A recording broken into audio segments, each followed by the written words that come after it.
What if I told you that some of the biggest health secrets aren't hiding in some fancy, futuristic lab, but way, way back in our past? Today, we're going to talk about this tiny black seed.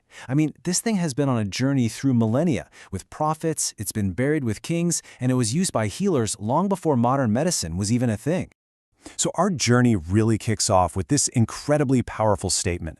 Just let that sink in.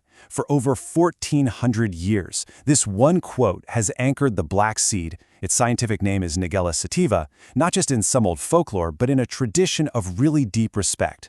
This wasn't just, a casual suggestion. It was a huge declaration about its value for human health. But you know what? The respect for the seed, it goes back even further. And this brings us to a really cool historical mystery. So let me ask you, if you could only take a few essential things with you into the afterlife, what would make the cut? Well, for one of the most famous pharaohs in all of history, this tiny little seed was on that list. Yeah, that's right. Archaeologists literally found black seed oil inside King Tut's tomb. Now, think about the implication of that for a second. It's profound. You just don't bury something with a pharaoh unless you believe its power goes way beyond the physical world. For the ancient Egyptians, this seed was absolutely essential for the journey into the next life. Okay, so this ancient reverence, this deep respect, it didn't just fade away. Not at all. It got woven right into the fabric of everyday life, into sacred traditions passed down from generation to generation, like a living, breathing piece of wisdom. So in Islamic tradition, it actually got a special name, Habatul Baraka, which translates to the blessed seed. And that name is so important because it lifted it from being just a simple folk remedy to something foundational for health. It became a staple in households for centuries.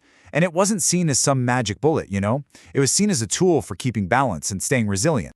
And this right here, this is how that big ancient wisdom becomes personal. I bet a lot of people can relate to this, a memory of a grandmother's ritual, carefully grinding these seeds by hand, stirring them into this thick, dark, wild honey, and then giving you a spoonful when you were feeling a bit under the weather.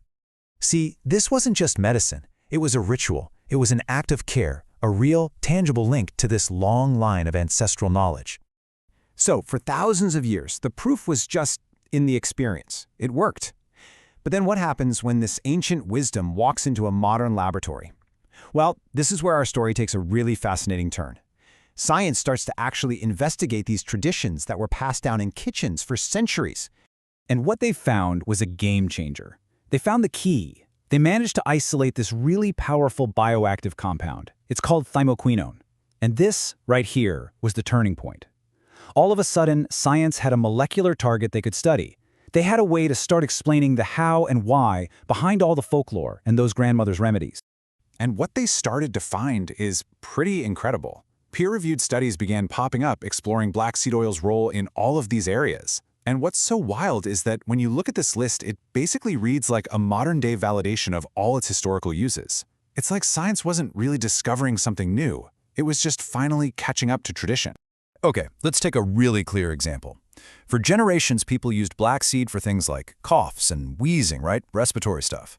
Well, now, modern studies are seeing its bronchodilatory effects. That's just a fancy way of saying it helps open up your airways. And they see it has an influence on histamine, which, is a big player in allergic reactions. So, people used it because it worked. It helped them breathe. Now science is finally explaining why it worked. All right, so we've established that science is confirming what tradition already knew.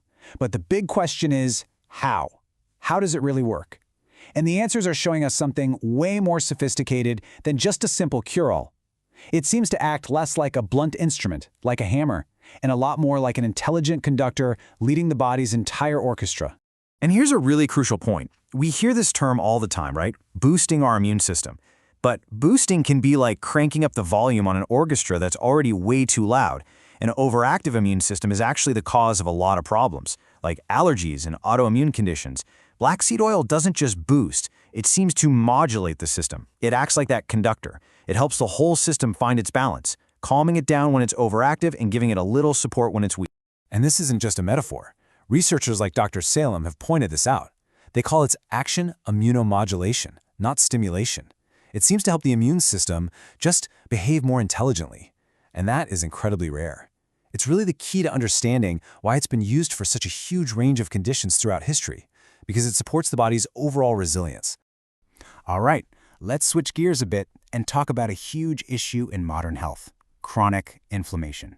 I mean, it's the common thread that links so many of our toughest modern diseases. And here's the thing: inflammation itself isn't bad. It's a totally normal, healthy healing response.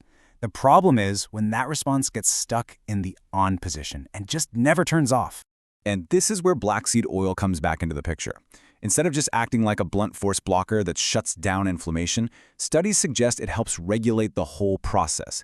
It's like it helps the body find its off switch again, bringing back that natural, healthy rhythm to the whole inflammatory cycle. And finally, a lot of this comes back to the gut. Science is now calling the gut a central command center for our entire well-being. And again, what do you know? What our grandmothers knew intuitively, that a happy gut is the key to a healthy body, is now being confirmed in the lab. Studies are showing that black seed oil can help support the gut's lining, its balance, and just its overall health. So after this whole journey, from a pharaoh's tomb all the way to a modern lab, what's the big takeaway here? I think the answer is all about weaving the wisdom of the past together with the understanding of the present. And here's the part that I think should really make us all stop and think. Our modern medical mindset, it's been trained to find one single target and then hit it with one single compound. But black seed oil, it just doesn't work that way. It doesn't just isolate one little receptor or block one single enzyme. It kind of refuses to play by the rules of a modern pharmaceutical drug, because its whole operating system, its source code, is completely different.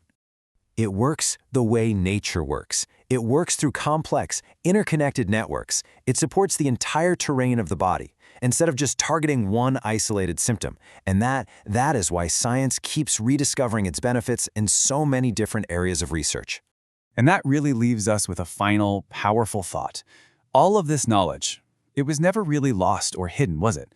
It was right there, sitting in honey jars, growing in gardens, and passed down through the hands of our elders. And this whole journey is just a great reminder that sometimes the biggest leap forward isn't discovering something brand new. It's about remembering what we forgot.